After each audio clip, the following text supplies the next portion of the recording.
Good morning, class. I wanted to thank you for tuning in today and reviewing the professor's comments. I hope that your 4th of July weekend was safe and fulfilling as it can be. Realize that fireworks are the nexus or the catalyst of July 4th celebrations. And so I hope that everything went well.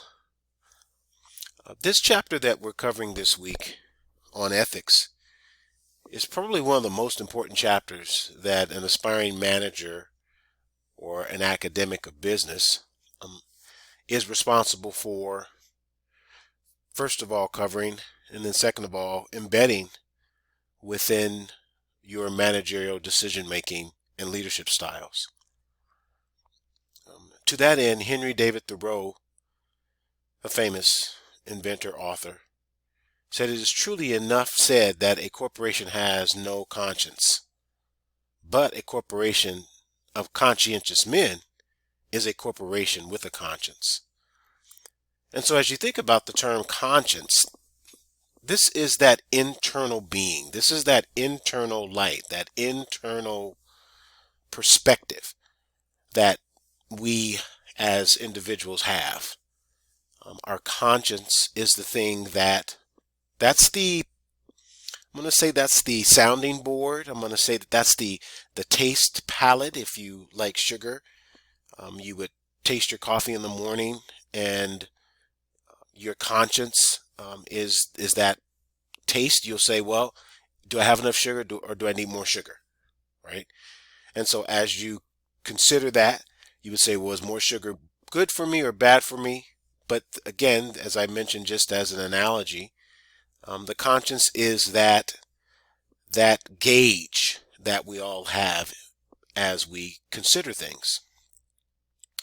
So within this chapter, we also identify the fact that we want to be able to describe as managers how different ethical perspectives guide our decision making. The chapter will also explain how companies influence their ethics environments and outline a process for making ethical decisions. And for most of us, the ethical perspective can be driven by our cultural upbringing, can be developed by our parents, maybe our friends. My mom always says, show me your friends, I'll tell you who you are, right? So the ethical perspective can come from outside sources. The goal here, though, is for, as a manager, that we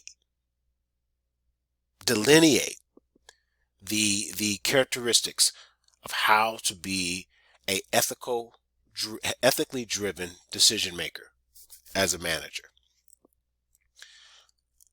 The chapter will also summarize the important issues surrounding corporate social responsibility, discuss reasons for businesses' growing interest in the natural environment,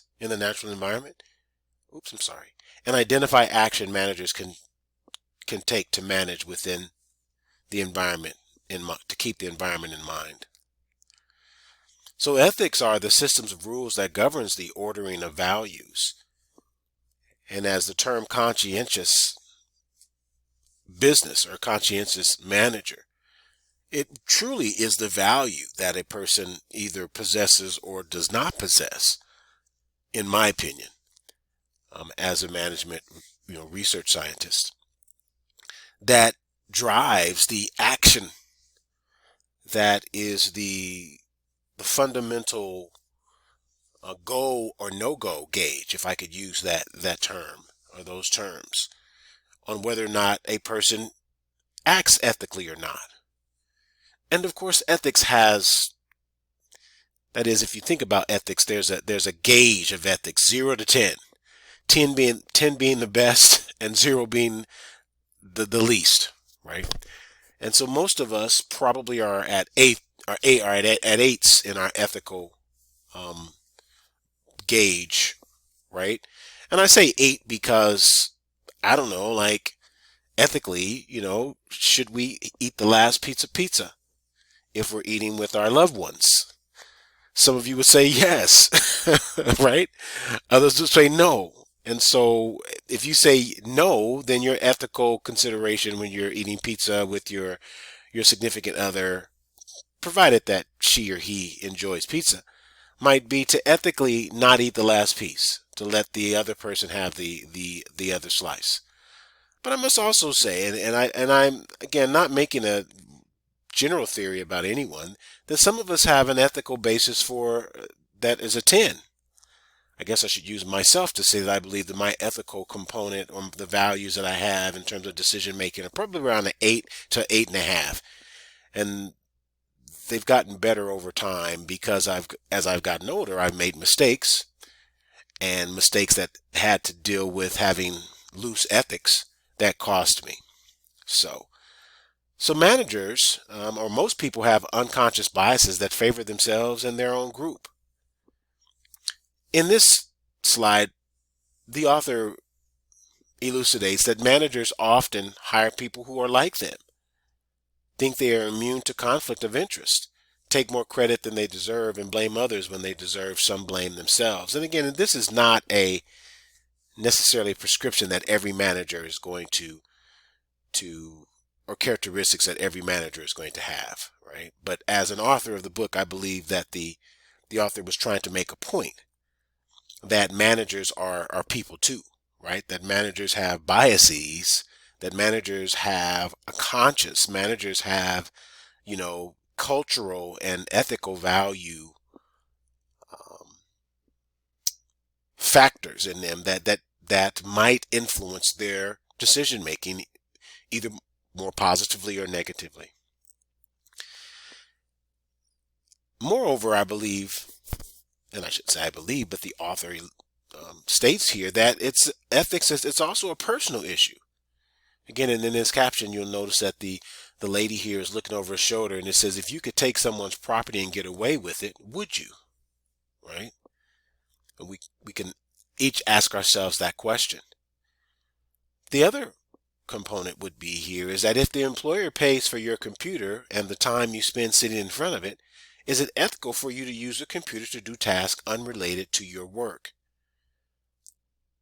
Warren Buffett, a billionaire investor, said that our society loses about $80 billion a year because of lost productivity related to office workers and or workers in general use of cell phones, right? So how often do you or I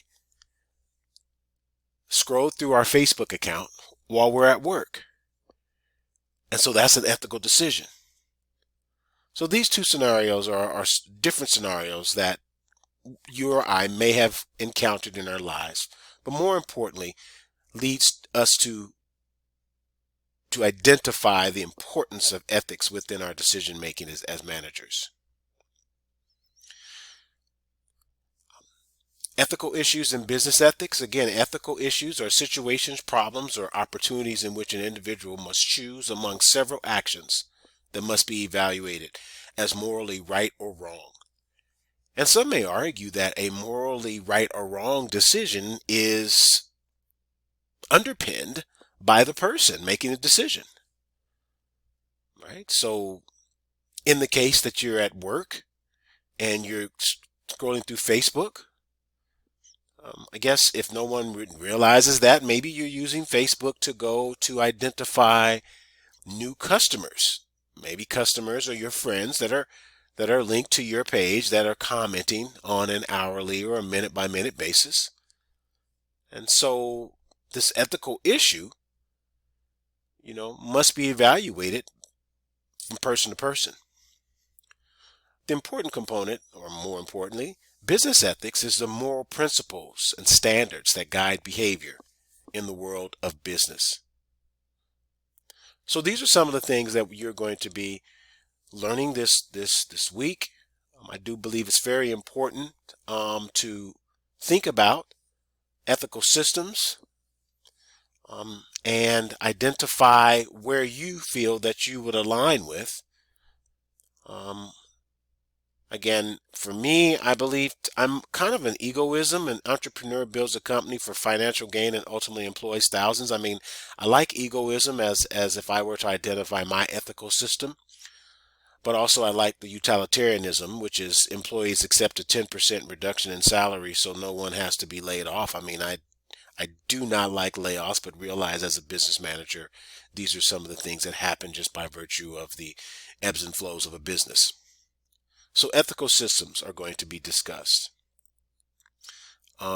Lastly, and I'll leave you with, I know that you have other things to do, and I do appreciate you um, spending just a couple of minutes with me. So the ethical climate in leadership is vital, right? Ethical climate in an organization is the process by which decisions are evaluated and made on the basis of right or wrong. And in many cases, the ethical climate is going to be shaped by procedural manuals that are developed by human resources, right? Or developed by the workforce management team.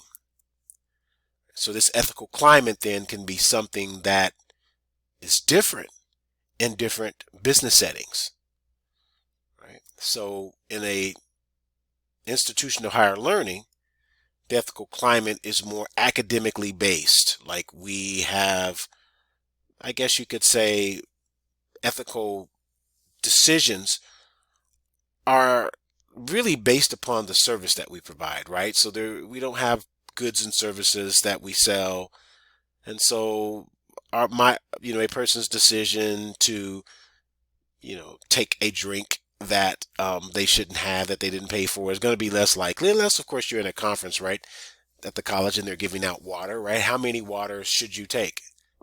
If they're giving them out for free, right? So the ethical climate can be based upon the business environment.